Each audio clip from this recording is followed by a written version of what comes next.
Ég að spá í varðandi, heyrist ekki örugglega líka í mér þó að ég standi hér. Þarf ég að bara færa mig yfir í púltið svo þetta heyrist.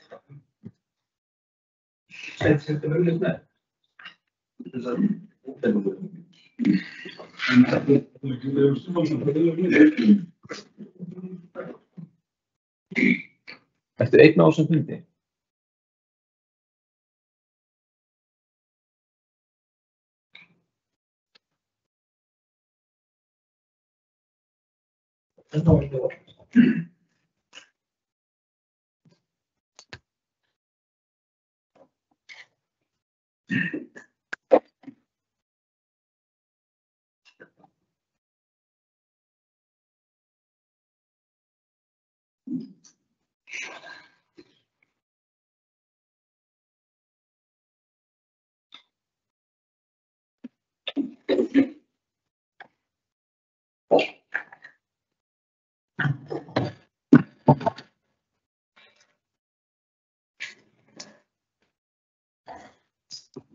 Góðan dag.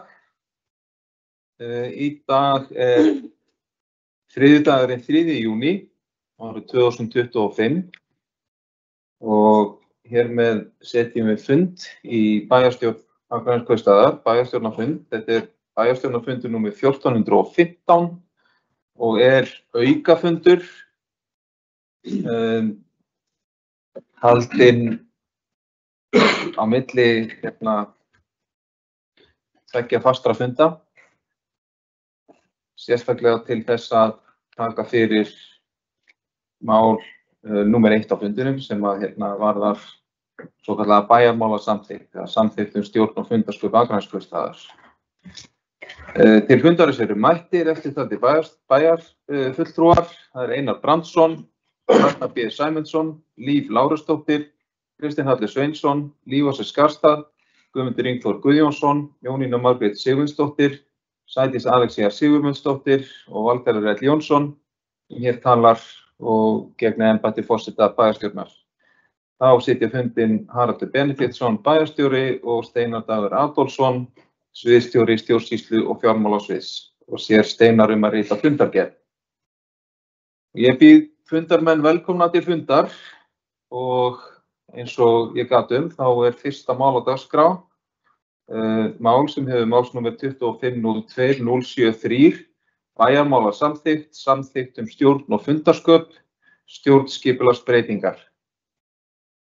En að ræða tillögur breytingar á samþykkt stjórn og fundarsköp Akraneskaupstaðar sem hafa verið til vinnslu í stjórnsýslu Akraneskaupstaðar alllangt skeið og tengjast fyrst og fremst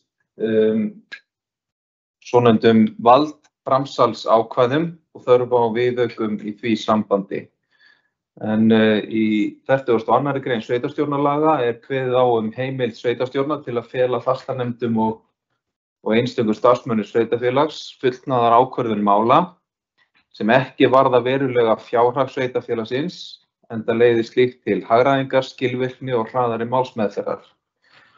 Skilyrði að kveðið sé á slíkt fyrirkomulag í samþykktum sveitarstjórnar, að mál varði ekki verulega fjárhag sveitarfélagsins og að ákvæði laga eða eðli máls mæli ekki sérstaklega gegn þeirri ákvörðun að bæjarstjórn framselji vald sitt til fastanefnda eða einstakra starfsmanna sveitarfélagsins. Þetta mál hefur haft þó nokkurn aðdraganda í lok síðasta kjörtímabils, vorið 2022 samþykkti bæjarstjórn tilteknar breytingar á bæjarmálasamþykktinni að lokinni 2 umræðum og voru gögnin send til innviðaráðuneytisins til yfirferðar með ósk birtingu í B-deild stjórnartíðinda. Ráðuneytið gerði hins vegar athugasemdir við ákvæði samþykktarinnar sem lúta að þessu framsali valds til fullnaðar ákvörðunar í málum og var það sjónarmið ráðuneytisins byggt á gildum rökum, meðal annars á fræðiskrifum Trausta Fannars Valssonar og vísað einnig til álits umboðsmanns Alþingis frá október 2018 og úrskurðarnefnda umhverfis- og auðlindamála frá 2018 og 2015. Þar voru sem sagt gerðar athugasemdir við að ekki sé tiltekið með skýrum og nákvæmum hætti í samþykkt sveitarfélags hvaða ákvarðanir að ræða sem fastanefndir og starfsmenn sveitarfélaga hafa heimild til að taka fullnaðar ákvarðanir í. Ráðuneyti gaf þess sérstaklega að hafa gert athugasemdir við þetta atriði þegar nýjar samþykktir bærust ráðuneytinu. Þessi niðurstaða vakti ekkert sérstaklega lukku hjá okkur hér hjá Akraneskaupstað þar sem að gerðar hafa verið ýmsar breytingar á bæjarmálasamþykktin okkar án þess að ábendingar þennan ákalla kæmu fram og í lok síðasta kjörtímabils var ekki verið að hreyfa sérstaklega við þeim ákvæðum. Því ekki talin sérstök þörf á að vera í sambandi við ráðuneyti þá í aðdraganda þeirra breytinga.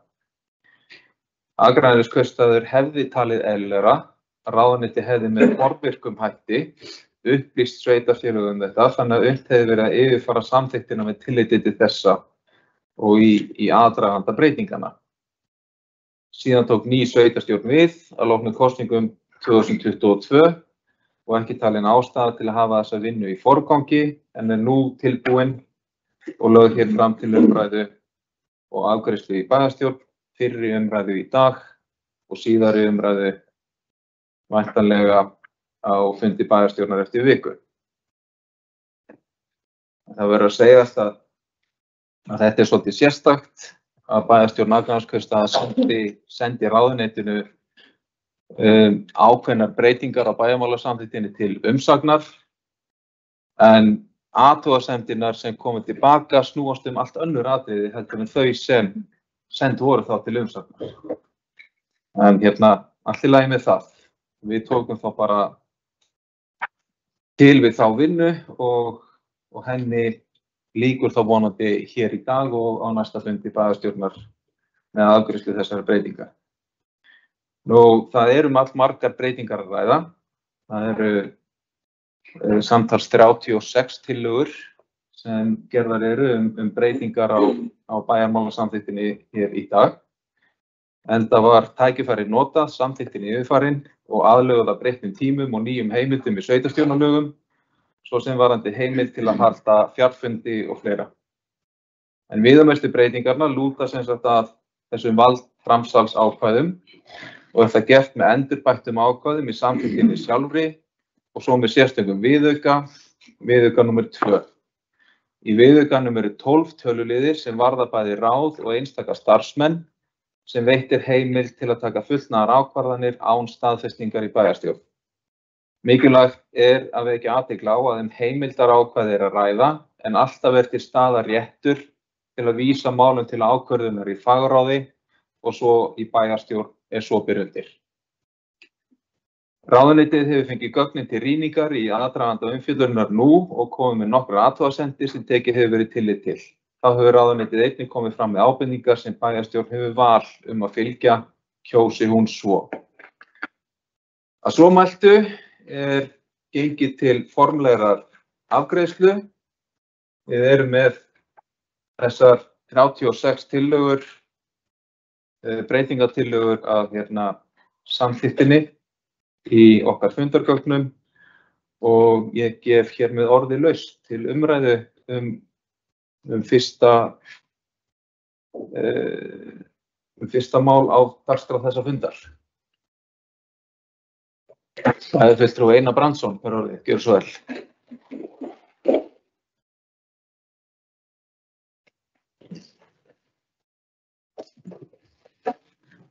Já, forseti ágætu bæjarfulltrúar, það gleðiefni þegar við ræðum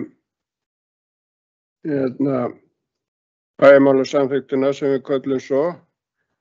Eins og forseti kom inn á þá erum við búin að vera með þetta í vinnslu og ég vil þakka sérstaklega Steinari Adolfssyni, sviðsstjóra stjórnsýslu og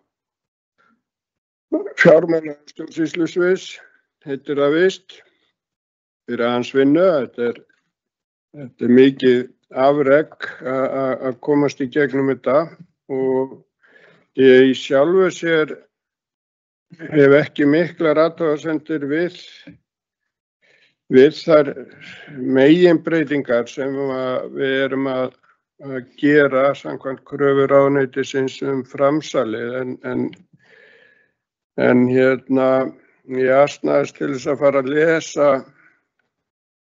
samþykktirnar eins og eru skrifaðar og merkilegt nokk ég held að sé 3. eða 4. skipti sem ég fer í gegnum þennan texta og við breytum þessu og samt maður að finna kannski eitthvað sem var og búið að vera lengi en ég fór nú ekki djúpt í að kanna þetta fyrst að að því að þær breytingar sem eru sérstaklega merktar í því eintaki sem að ég var með það svona í kringum þessa framsalsbreytingar en það svona að því ég fór nú að lesa þetta að koma með bara athugasemdir sem við getum skoðað kannski ef ég rangt fyrir mér og kannski ekki en ef ég byrja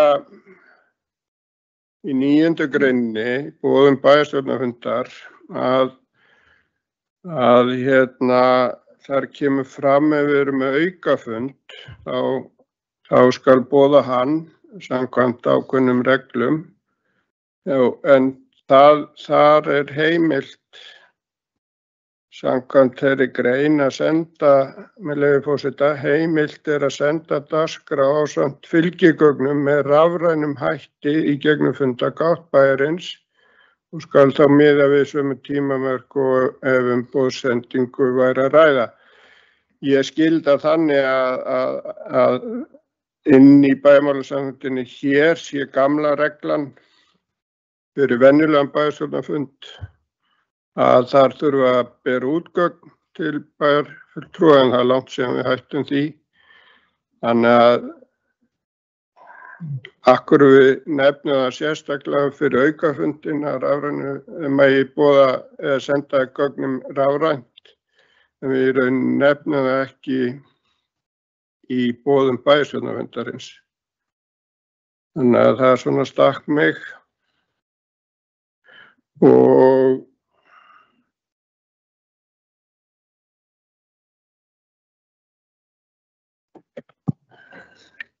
svo í 10. dagskrárliðnum 10. grein dagskrá bæjarstjórnarfundar að þar mjög formfast hvernig hvað á dagskrá og annað og í rauninni engar undantekningar birtar í þessari grein en aftur í 16. greininni förum við að tala að það sé heimilt að setja á dagskrá mál með afbrigðum.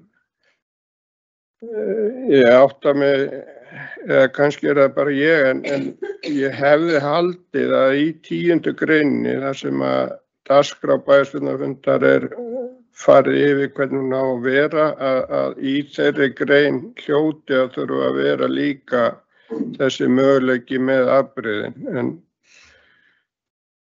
Þannig að við skoðum það. Þetta eru kannski smáatriði en svona að reyna að koma þessu frá mér.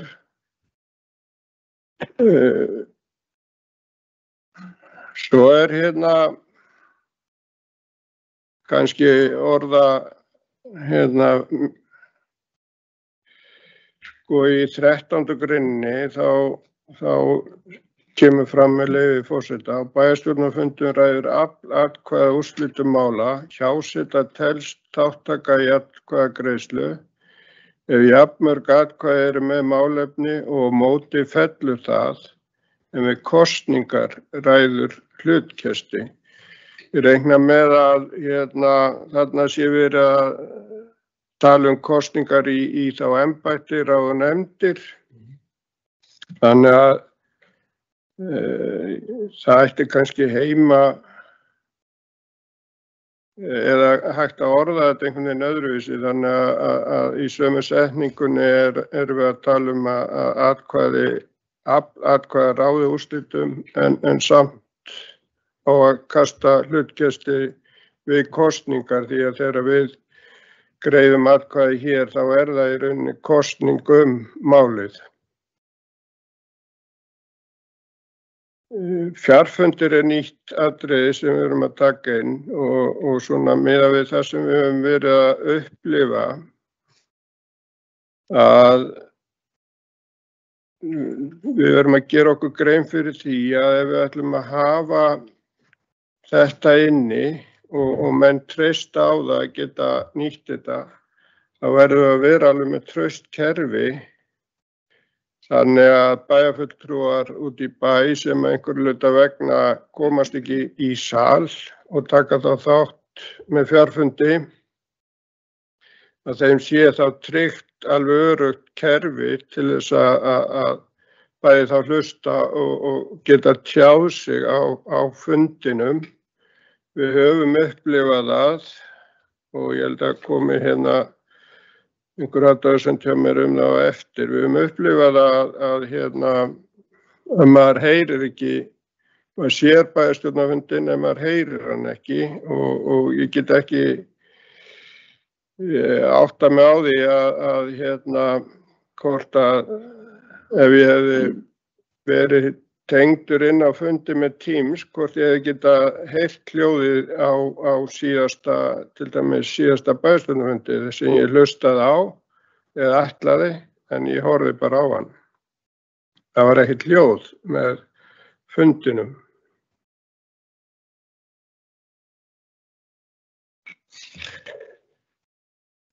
Ok,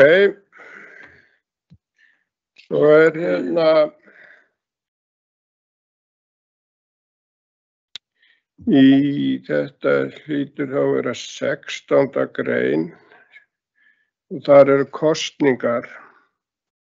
Þar komum við aftur, þar aftur endurtekið. Svolítið endurtekningar, ég held að það hafi verið gerð ein athugasemd hjá ráðuneytinu, að það svolítið endurtekningar en stundum það bara allt í lagi. Og þarna kemur aftur úr 13. greininni þetta með aflaatkvæða og annað. En svo hérna í lokin sem sagt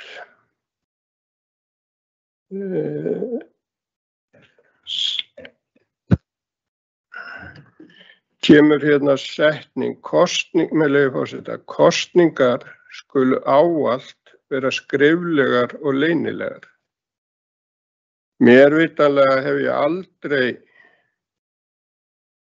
á mínum ferli allavega tekið þátt í því að vera með skriflega kosningu og ég held að þetta hljóta að vera eitthvað gamalt eða eitthvað því að það alveg farið yfir það hvernig þetta á að vera og í 28. greininni kemur svo fram það að ef einhver óskar eftir því að atkvæðagreiðsla sé skrifleg og leynileg, þá hægt að verða við því og það tekið á því í 28. greininni en hér segir að það skuli ávallt vera skriflegar og leynilegar, þannig að þetta rekst svolítið á. Og svo kemur aftur hérna í ritun fundargerða undir sömu grein, 16. Síðasta setningin þar með leyfi forseta umræður á bæjarstjórnarfundum skulu hljóðritaðar eða teknar upp með öðrum hætti. Þetta þætti mér þá gott að vita hvort það væri til upptaka á síðasta fundi á einhverju öðru formi heldur en útsendingunni. Við þurfum að hugsa það að ef að fjarfundabúnaðurinn eða eitthvað klikkar að það ber okkur skylda til þess að hljóðrita fundinn. Ég held að við höfum klikkað nokkrum sinnum á þessu. En ef að það ekki vilji til þess að gera þetta þá náttúrulega tökum við þetta þá bara út.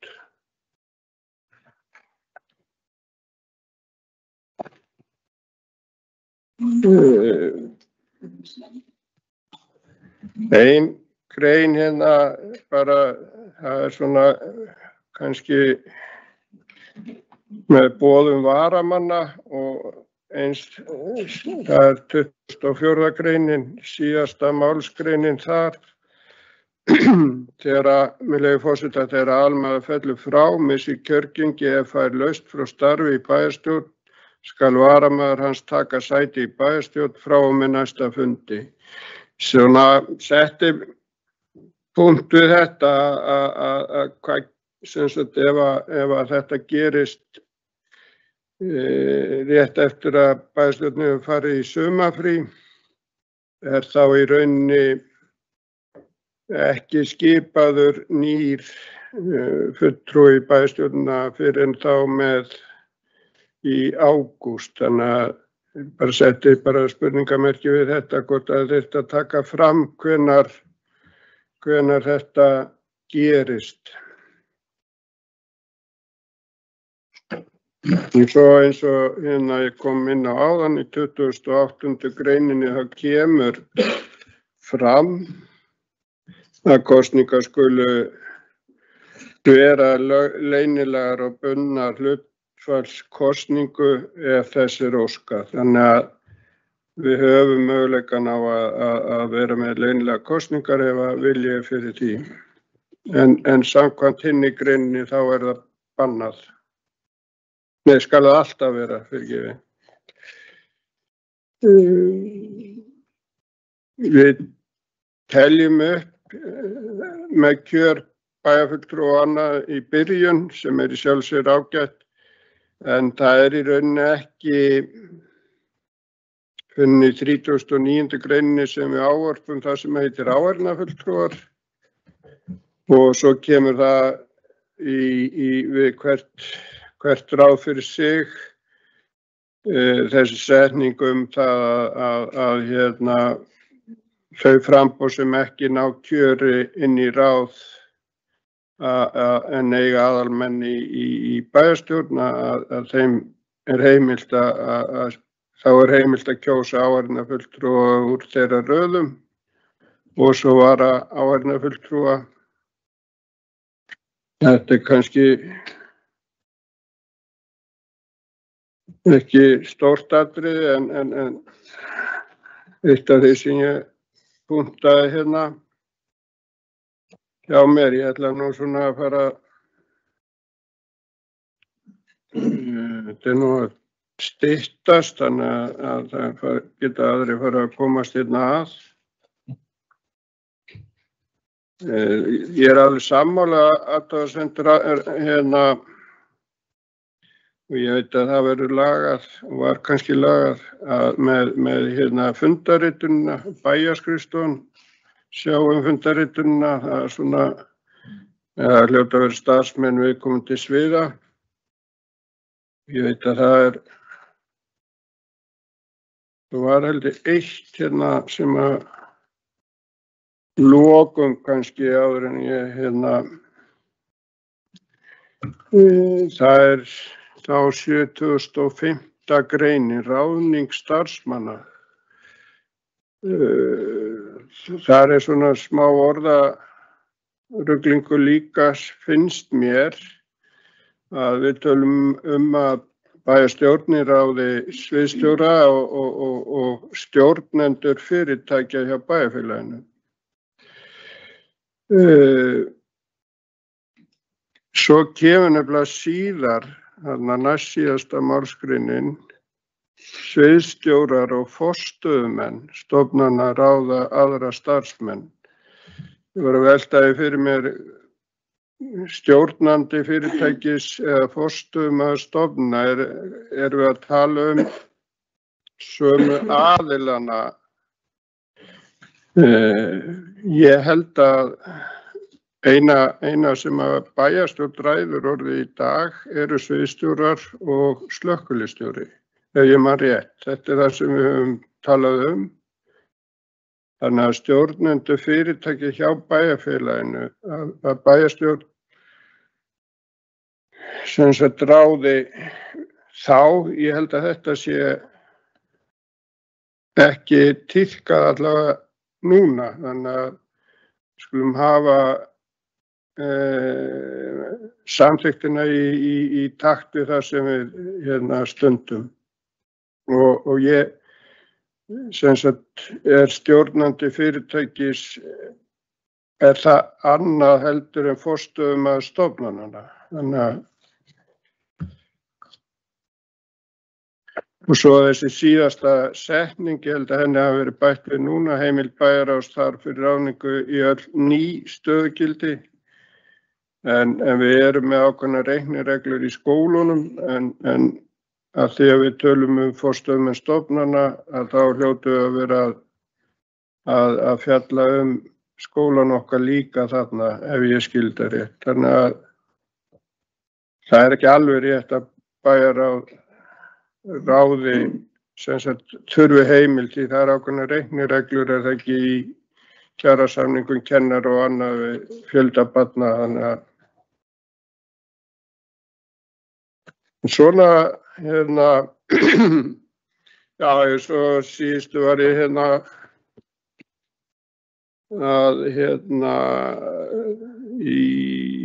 88. greinin. Ég var að velta fyrir mér prósenttölunni, hvort við erum að breytinni og af hverju erum við þá að breytinni. Og að síðustu bara svona til athugunar að 89. greinin. Ef ég man rétt þá var þetta bráðabirgðaákvæði í fyrri samþykktum, en það getur vel verið að með misminni, þannig að ég held að þetta þurfi ekki að vera inni, þetta tekið fram í því sem að bæjarstjórn á að kjósa í upphafi hvers kjörtímabils, að þar nefnd, hvað köllum við það, umboð, sem að sér barnaverndar úrskurði fyrir okkur núna, ég man ekki alveg, umdæmisráð, já, það kemur fram annars staðar í þessu og þannig að ég held að þetta hafi verið bráðabirgðaákvæði á sínum tíma. Þannig að annars bara flott og ég held að við séum þá að ná að gera bæjarmálasamtuna eins og ráðuneyti vill. Og með svona kannski einhverjum fíniseringum sem við höfum gert líka, að þá held ég að þetta endi í mjög góðu plaggi og ég ætla ekki að tefa ykkur meira yfir þessu. Ég með þetta skrifað ef að Steinar Adolfsson vill fara betur yfir þetta, þá get ég skilið þetta eftir hjá honum. En annars bara takk kærlega fyrir góða vinnu. Þeir sem að koma að þessu og ég held að Steinar sé sá sem að Adolfsson sem hefur staðið upp úr í þessu. Takk fyrir. Takk fyrir, bæjarfulltrúi Einar Brandsson.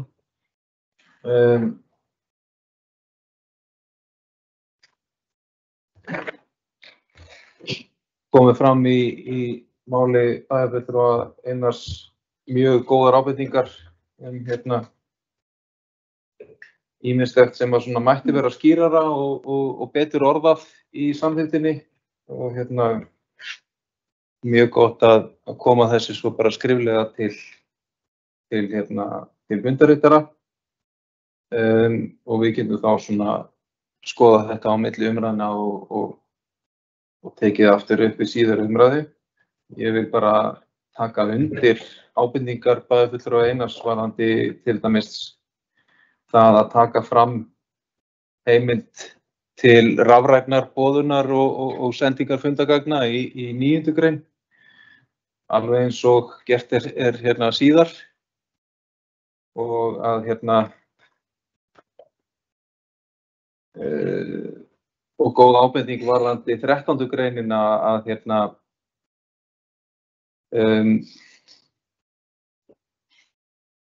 að það sé tekið fram að átt er við kosningar fulltrúa í ráð og nefndir þegar talað kosningar.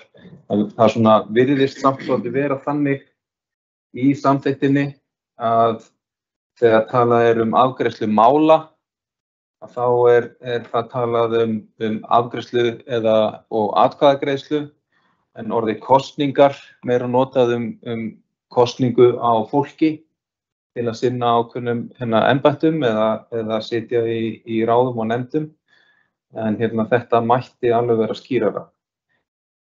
Varðandi vangaveltur bæjarfulltrúans síðasta bæjarstjórnarfund, að þá verður bara viðurkennast að það var ekki tæknibilun sem olli því að hann var ekki tekinn upp, heldur einfaldlega mannleg mistök. Að það var kveikt á myndatökunni en það var ekki kveikt á hljóðupptökunni. Og það var ekkert þetta var bara feill hjá okkur sem eigum að passa upp á að þetta sé gert. Þannig að en hins vegar í ljósi þess að við höfum alveg lent í vandræðum í gegnum tíðina með tæknibúnaðinn, með að senda út fundi og taka þá upp, að þá höfum við rætt þetta áður og ég held að það sé góð ábending að við eigum eitthvað plan B, að við eigum eitthvað varabúnað þar sem við getum þá að minnsta kosti tekið upp hljóðið, þó að upptaka í mynd skilir sér ekki.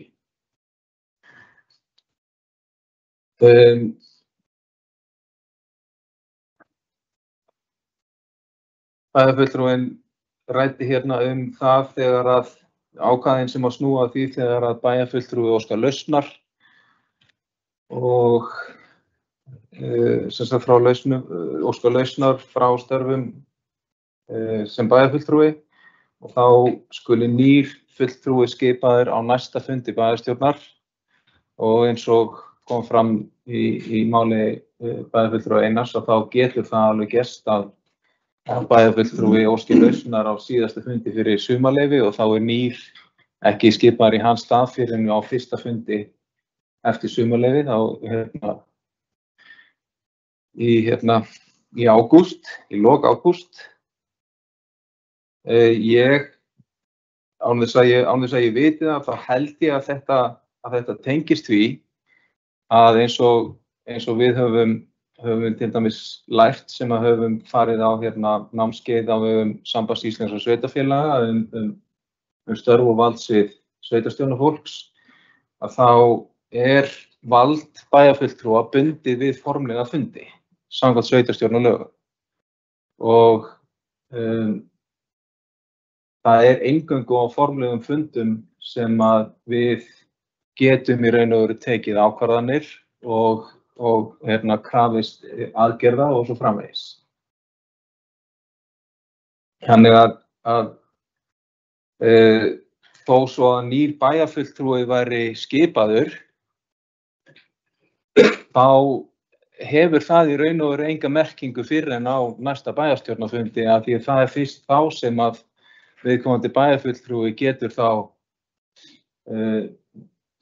beitt sínu valdi eða nýtt sér sitt valdsvið eða það pólitíska vald sem honum hefur verið þá falið af kjósendum. Varðandi spurningarnar stofnun á fyrirtæki, þá skil ég það þannig að stofnanir séu til dæmis leikskólar, skólar, tónlistarskóli, þessar stofnanir sem að eru hér til þess að þjóna samfélaginu, búsetuþjónusta og svo framvegis. Fyrirtæki, þeim fer auðvitað fækkandi þeim fyrirtækjum sem sveitarfélög reka. Við erum ekki lengur með bæjarútgerðir eða þess háttar fyrirtæki í rekstri bæjarfélaga. Hins vegar eigum við í fyrirtækjum. Við eigum hlut í fyrirtækjum eins og Orkuveitu Reykjavíkur, Faxaflóahöfnum og síðan alltaf spurning svo einhver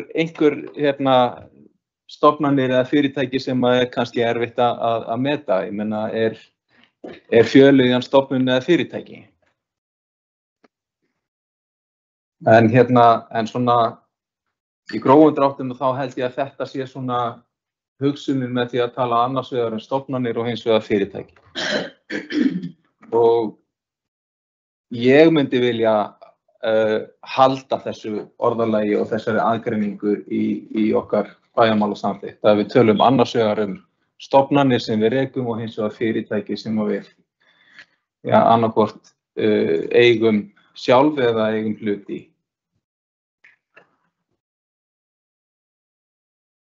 Fleira var það ekki af minni hálfu í þetta skipti og orðið laust að nýju. Bæjarmálasamþykkt stjórn og fundarstjórn. Það fulltrúi Ragnar B. Sæmundsson, gjörðu svo vel.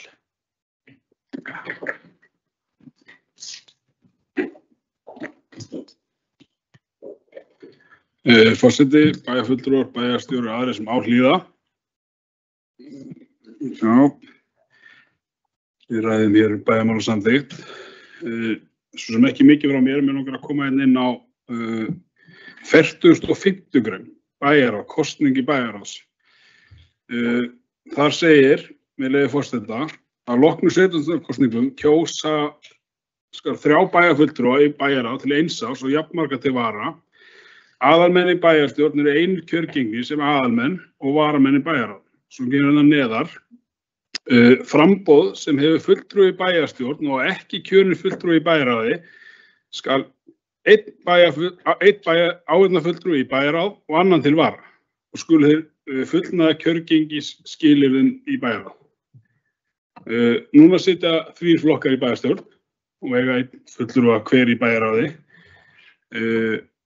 Kjörtímabilinu 2014 til 2018 þá voru 4 flokkar.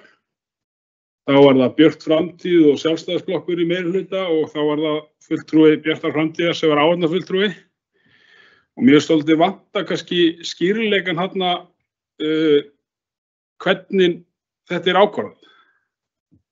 Þetta bara í hlutverk þá meirihlutans eða eru eins og 4 flokkar að ákveða hvor fulltrúi meirihlutans áheyrnarfulltrúi en flokkarnir eru 5 eða 6. Við vanta aðeins eins og þarna bara gert ráð fyrir þarna eru 3 fulltrúar og svo 1 áheyrnarfulltrúi en eins og segja framboðin eru fleiri. Það þá líka hlutverk þá minni hlutans að ákveða hver áheyrnarfulltrúa í bæjarráði og hver ekki. Þannig að þarna við skal vanta aðeins skýrleikan þarna á hvernig þetta í framkvæmd. Svo var ég með ég held, að finna þetta aftur.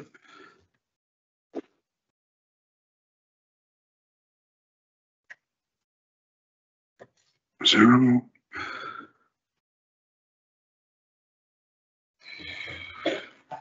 Það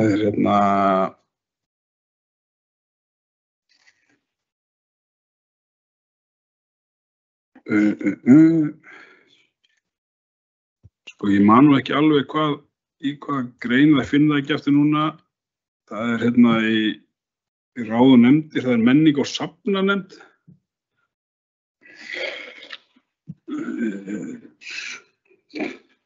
Það sem sagt já. Þetta sem sagt þá greinin það sem talið upp til 1 árs og til 4 ára. Kosningarnar. Það sem ég var kannski helst að velta fyrir mér að þar tilgreint að í menninga og safnanefnd eru 6 aðalmenn sem ég finnst einhvern veginn ekki verið í samræmi við bara öll önnur ráð og nefndir hjá bænum eða stjórnir. Við erum með 6 aðalmenn í menningu og safnanefnd en við erum til dæmis bara með 3 menn í stjórn höfða. Við erum með 3 menn í bæjarráði og við erum með 3 menn það 3 fulltrúar í öllum ráðum. Þetta kannski meira til umhugsunar. Þetta kannski tækifæri til þess að bara bekka eftir næstu kosningar. Takk fyrir.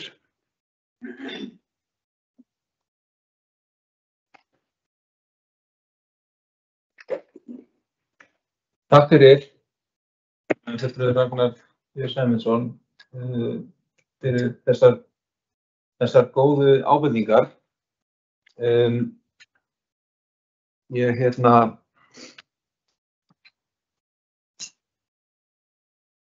ef ég man rétt, þá var það þannig á kjörtímabilinu 2014 til 18 að það sátu 5 fulltrúar í bæjarráði. Eins og kom fram í máli bæjarfulltrúa Ragnars, þá voru Sjálfstæðisflokkur og Björt framtíð í meirihluta. Samfylkingin og Framsókn og Frjálsir voru þá í minnihluta bæjarstjórnar. Þessi 3 aðalmenn í bæjarráði voru 2 frá Sjálfstæðisflokki og 1 frá Samfylkingu. Áheyrnarfulltrúar frá Bjartri framtíð og frá Framsókn og Frjálsir. Og þetta ákvæði sem að hljóðar svona, framboð sem hefur fulltrúa í bæjarstjórn og ekki kjörinn fulltrúa í bæjarráði skal hafa 1 áheyrnarfulltrúa í bæjarráði og annan til vara. Kveður bara á það að allir flokkar sem sitja í bæjarstjórn á hverjum tíma, hvort sem þeir eru í meirihluta eða minnihluta, eiga rétt á áheyrnarfulltrúa í bæjarráði að minnsta kosti. Kosningin það hverjir eru aðalmenn og hverjir eru áheyrnarfulltrúar hlýtur síðan að eiga sér stað í einhvers konar samningaviðræðum á milli aðal og milli meiri og minnihluta á hverjum tíma. En þarna var þetta svona að meirihlutin í bæjarstjórn átti 2 aðalmenn og 1 áheyrnarfulltrúa og minnihlutin átti 1 aðalmann og 1 áheyrnarfulltrúa. Og þetta var með sama hætti í öðrum fastaráðum. Ég man að ég sat í skipulags- og umhverfisráði á þessu kjörtímabili og þá sem sagt voru 2 aðalmenn úr Sjálfstæðisflokki og ég var 3. aðalmaðurinn. Áheyrnarfulltrúar voru frá Bjartri framtíð og frá Framsókn og Frjálsir. Og svo var þetta öðruvísi í hinum 2 ráðum, skóla og frí og velferð og mannréttindaráði. En að mínu viti þá þessi setning í þessari grein til að tryggja rétt allra framboða í bæjarstjórn til þess að sitja við borðið í öllum ráðum og nefndum. Ef ekki sem aðalmenn og þá sem áheyrnarfulltrúar. En það er alveg rétt ábending hjá bæjarfulltrúa Ragnari að textin er ekki alltaf skýr og maður sér ekki alltaf á því að lesa greinina eina saman hvernig þetta eigi að eiga sér stað eða framkvæmast. Fleiri sem óska eftir að ræða bæjarfulltrúi Líf Ása Skarðsdal, gjörðu svo vel.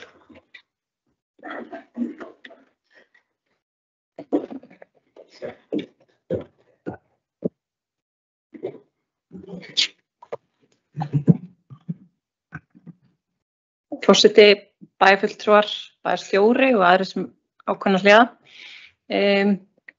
Bara þakklát fyrir þessa umræðu og að við séum að taka upp þessa bæjarmálasamþykkt.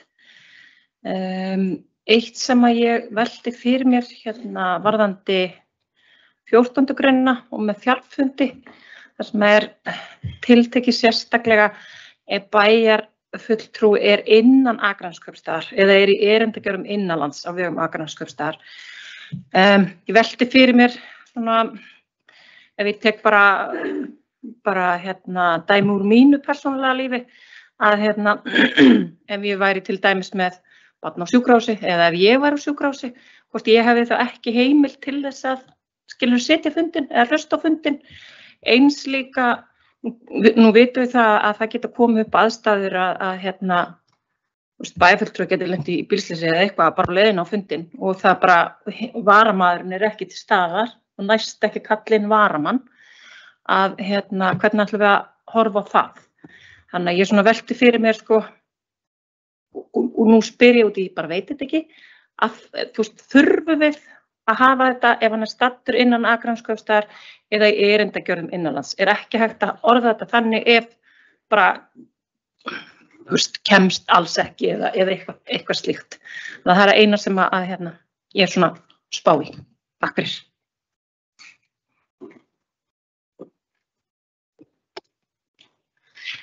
Takk fyrir, bæjarfulltrúi Lýðveldisfélags Skagafirðar.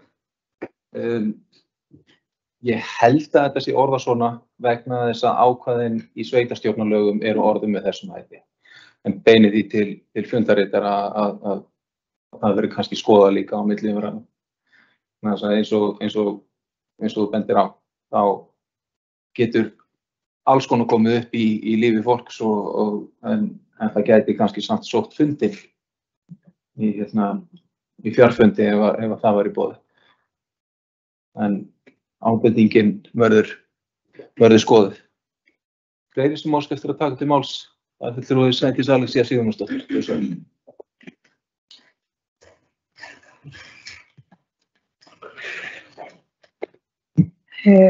Forseti, bæjarfulltrúar og aðrir sem að okkur hlýða.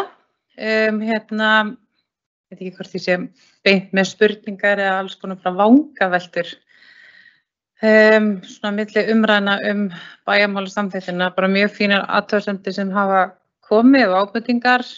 Tek undir með bæjarfulltrúa Ragnar B. Sæmundsssyni varðandi menninga- og safnanefndina hjá okkur. Ég held að sé alveg tækifæri þar í að horfa í kannski mögulega fækkun í nefndinni hjá okkur. Svona í takt þá við hvernig við erum að kjósa almennt í ráð og nefndir hjá okkur. Svo sem kannski ekki endilega ný umræða, þetta er alveg komið til tals áður. En kannski aðeins varðandi þessar framsals ákvæðin eða viðaukann sem er líka til umræðu. Við tókum náttúrulega þessi rýna á þetta inn í ráðinu hjá okkur, fengum góða kynningu á þessu í skipulags- og umhverfisráði. Það sem að kannski er svona vangaveltan hjá mér er, við erum náttúrulega að framselja ákveðið vald til einstakra embættismanna hjá okkur, sem er þá orðað þannig að þau geta afgreitt ákveðna hluti án staðfestingar bæjarstjórnar. Og því túlka þau kannski án staðfestingar bæjarstjórnar, þá hugsa ég á þetta samt að koma inn í viðeigandi ráð.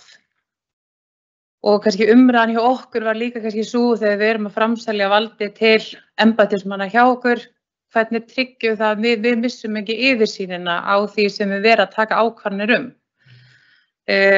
Þannig að ef við viljum taka upp ákveðin mál sem að embættismenn eru sem að samþykkja, hvernig sköpum þessa yfirsýn þannig að við höfum hana. Þannig ég held að þetta sé líka alveg atriði sem við þurfum að svolítið hafa í huga hvernig við vinnum með þetta. Eins er það kannski líka út frá ráðunum sjálfum og hvernig við erum farið að tileinka okkur líka svona breytt verklag. Af því við þurfum kannski líka aðeins að horfa í hvernig við sjáum ritun fundagerða og svo framvegis. Að það kemur náttúrulega til dæmis undir á mörgum stöðum, ég ætla ekki að þylja upp greinarnar, en það kemur fram á mörgum stöðum bara mjög sambarleg alltaf sambarleg orðin á greinunum, það sem að við birtingu ákvörðunar skal kynnt fullnar afgreiðslu sé að ræða. Þannig eigum við alltaf, þegar við erum alltaf að horfa í hvað eru við að taka ákvörðun núna, eigum við alltaf að segja sé að ræða fullnar afgreiðslu mála. Af því að það kannski skiptir okkur líka máli þegar við tökum þetta til umræðu hér inn í bæjarstjórn, ef við viljum síðan fá þetta mál hingað inn. Ég veit ekki hvernig formið sé að ná því. Af því að þó sem við komum fullnar afgreiðsla, þá kannski viljum við líka búa til vettvang þar sem að við viljum ræða hlutina með öðrum hætti. Þannig að þetta er líka kannski svona hvernig við höldum utan þessu umgjörð hjá okkur. Og ég held að þetta sé eitthvað sem við þurfum kannski aðeins að finna taktin í og líka bara okkar embættisfólk sem er að sjá rétt fundagerða og við hér sem eigum að leiðbeina rétt. Þannig ég held að þetta sé eitthvað sem við þurfum kannski aðeins að fá einhverja leiðbeiningar með. Að þetta er alveg rosalega mörg atriði, sérstaklega kemur að skipulagsmálum og fleira sem er þarna inni sem eru fullnaðar afgreiðsla innan ráðsins. En þetta kannski voru ekki rosalega margar spurningar, þetta var svo meira hugleiðingar. Takk fyrir mig.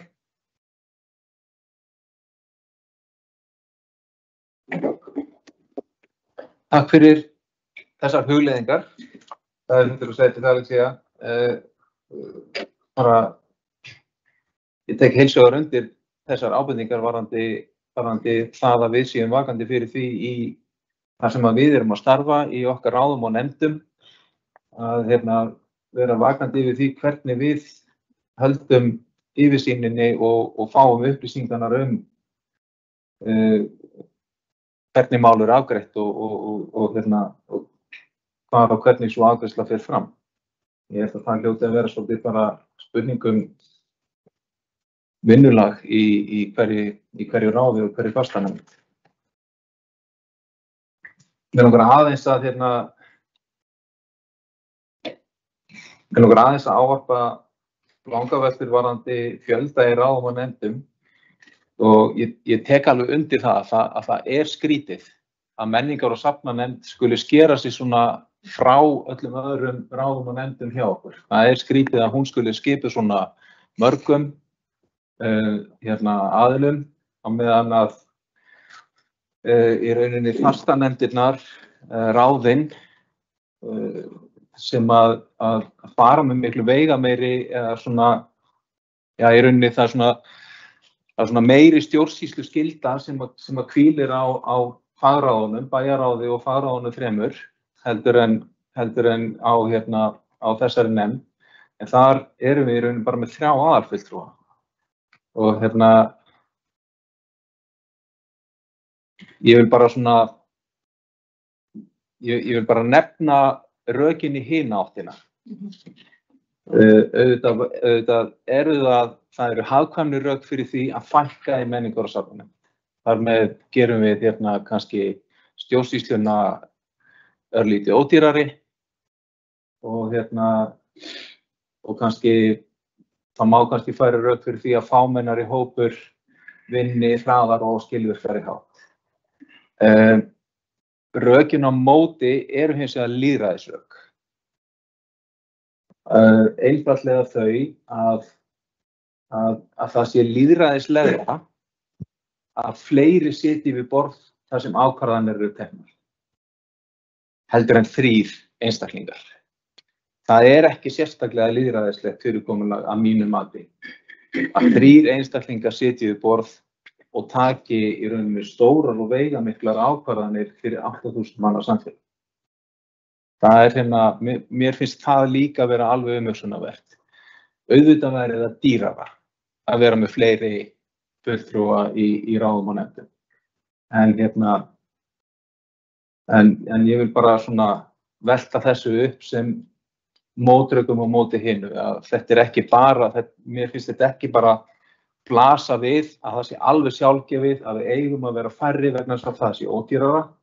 Við verðum að velta líka hinu fyrir okkur að við verðum líka að gæta þess að stjórnsýslan okkar sé lýðræðisleg og vönduð lýðræðisleg stjórnsýsla hún kostar peninga. Það er bara þannig. Fleiri sem óska eftir að taka til máls. Það er fulltrúi Kristinn Höllu Sveinsson. Gjörðu svo vel.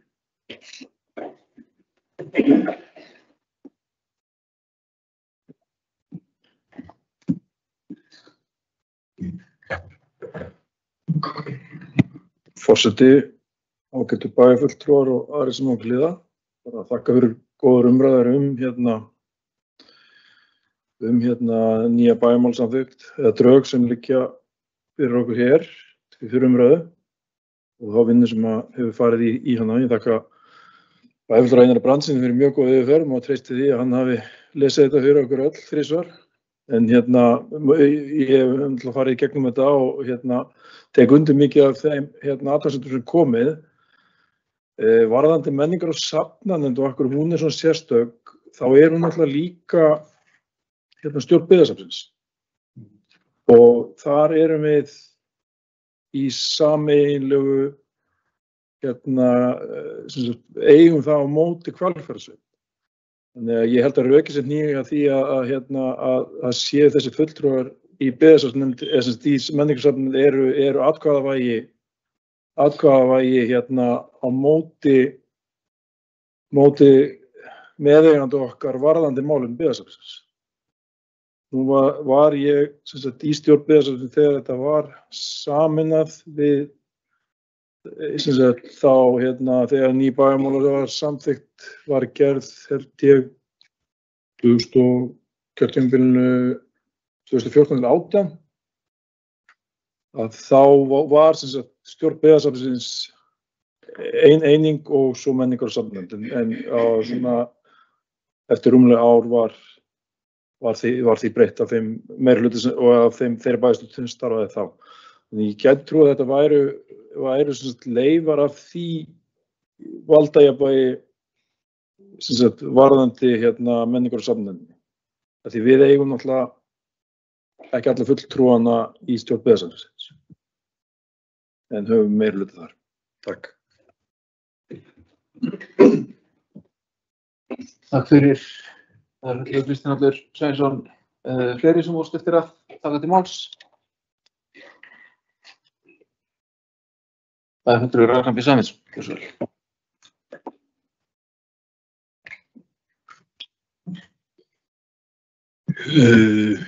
Forseti, bæjarfulltrúar, bæjarstjóri og aðrir sem á hlýða. Það var nú bara svona vangaveltur menningar og safnanefnd. Það alveg rétt sem kom fram hér í forseta bæjarfulltrúa Valgerðar Líndar Jónssyni. Þetta það eiga alveg við lýðræðisrök en það eiga náttúrulega á sama tíma alveg við sömu rök þá í allar aðrar ráð og nefndir. Ef að það lýðræðishalli að fækka í nefndinni, þá það þannig að bæjarráð ákvarða það fjármagn sem menningar og safnanefnd vinnur úr. Þar sitja 3 í bæjarráði, en það þá 6 sem taka ákvarðanir hvernig því fjármagni deilt. Hvað varðar byggðasafnið, þá held ég að sé mynda þannig að í skipulagsskrá byggðasafnsins þá kemur fram þessi fjöldi. En í stjórn byggðasafnsins eru þá þessir 6 fulltrúar, auk 1 fulltrúar frá Hvalfjarðarsveit. Þannig að það nú kannski ekki mikið lýðræði í því, en þannig það bara, og ég held að ég var rétt með að þegar málefni byggðasafnsins koma til umræðu í menningar og safnanefnd þá komi fulltrúi Hvalfjarðarsveitar. En þetta var alls ekki, þetta var bara sett fram sem svona vangaveltur. Mér finnst það skrítið sitji 6, en sem mikið fleiri en í öllum öðrum ráðum og nefndum og stjórnum á okkar vegum, og einungis sett fram svona til þess að pæla í því. Takk fyrir.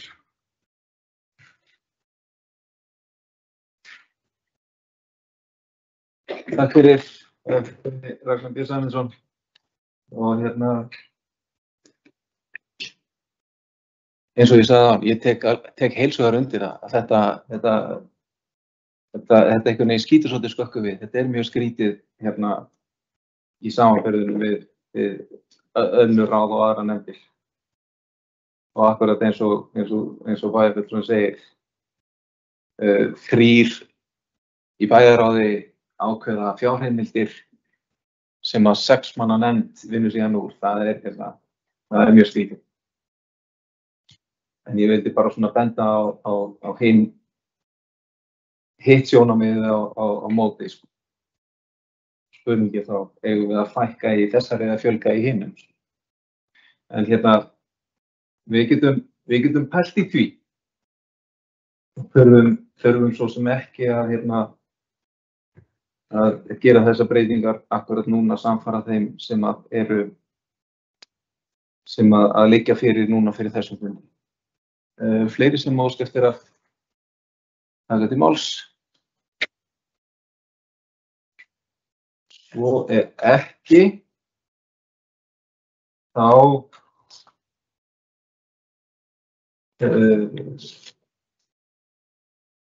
ætla ég að gera tillögu það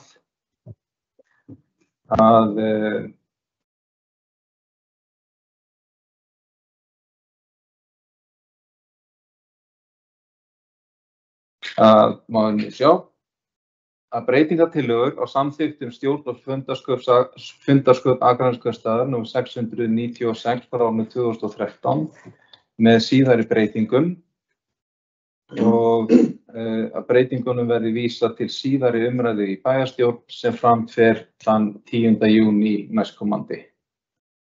Og þeir sem samþykkja það að vísa þessum 36 breytingatillögum til síðari umræðu 10. júní, gjörðu svo vel að gefa merki.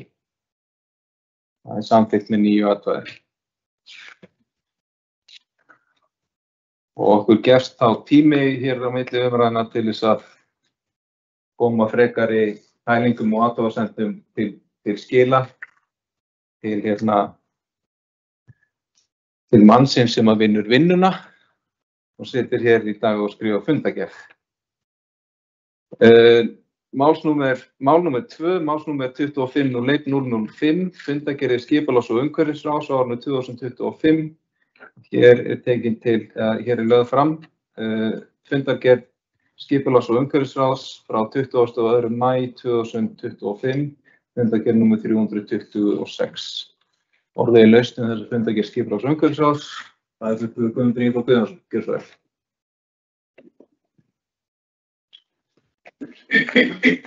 Forseti, bæjarfulltrúar, bæjarstjóri, fundarritari og aðrir á okkur að hlýða. Þarna erum við með einn fund undir.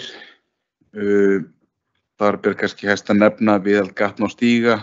Þar sem við erum að fara í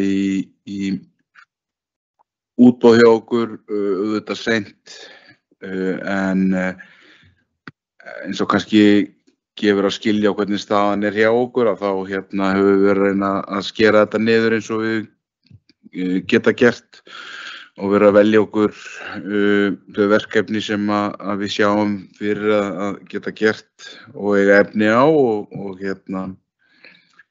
reynda að velja vel úr því. Það er hlutur sem er að detta út og jafnframt kom fyrir okkur 7. lið útboð á byggingarreiti C4 og E sem er komin í bæjarráð og eru vonandi að fara að detta út núna hvað á hverju og ber bara að fagna og jafnframt tókum við fyrir umferðaröryggi sem var komið ábending frá íbúum í Skógahverfi og var endað með að klára á fundi, var klárað þarna fyrir á þessum fundi fyrirgefið þær tillögur sem að ráðið með varðandi merkingar og á gangbrautum sem að munu koma upp í Skógahverfi til að bæta umferðaröryggi sérstaklega barna og gangandi og hjólandi í hverfinu. Þó svo að hverfið sé 30 hámarkshraða 30 að þá er þetta náttúrulega orðið svolítið stórt hverfi og því miður ökumenn stundum að gleyma sér. Við erum með mikið af ungu fólki í umferðinni þarna, þannig að það er alveg vert að setja þær gangbrautir sem við teljum að sé rétt að gera til að auka umferðaröryggi þeirra. Og kláruðum við þarna og við verðum farið á stað núna næstu vikum, kannski þegar veður batnar.